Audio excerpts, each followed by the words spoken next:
Верные приметы ингушской свадьбы, пробки на дорогах. Многие из участников этого веселья забывают, что на трассе они не одни. Выезжая на полосу встречного движения, свадебный кортеж создает опасные помехи другим машинам. Другие водители их понимают. День особенный, но соблюдать ПДД – это закон жизни.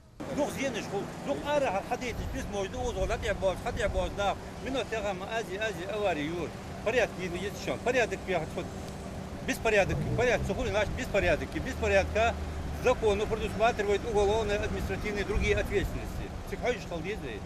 Свадьба – самое запоминающее событие в жизни любого человека. Правда, бывают случаи, когда это красивое торжество оборачивается горем. Лихачи при сопровождении невесты зачастую нарушают столько правил, сколько обычный водитель за год не нарушит, пренебрегает при этом к самым рискованным маневрам – выезд на встречную полосу. При этом нарушителям все равно, есть ли перед ними встречные машины или нет. Главное – обогнать.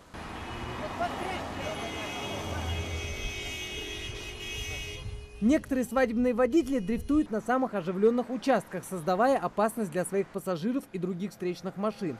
Вот почему в выходные дни на всех опасных участках дорог дежурят полицейские наряды. Заодно сотрудники полиции выявляют множество других нарушений. У нас 3 участка дороги сегодня выбрано. То есть это у нас в центре Назрани одна группа работает, вторая группа здесь рядом с университетом, техникум нашим сельскохозяйственным, и третья группа у нас в селении Газиюрт.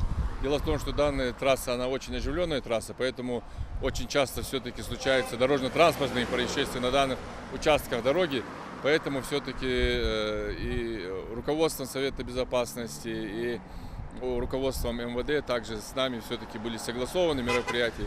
И были выбраны вот эти вот участки движения.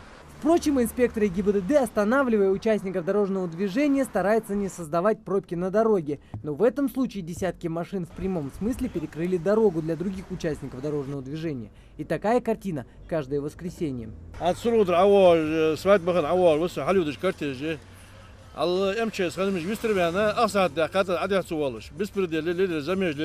лишний машин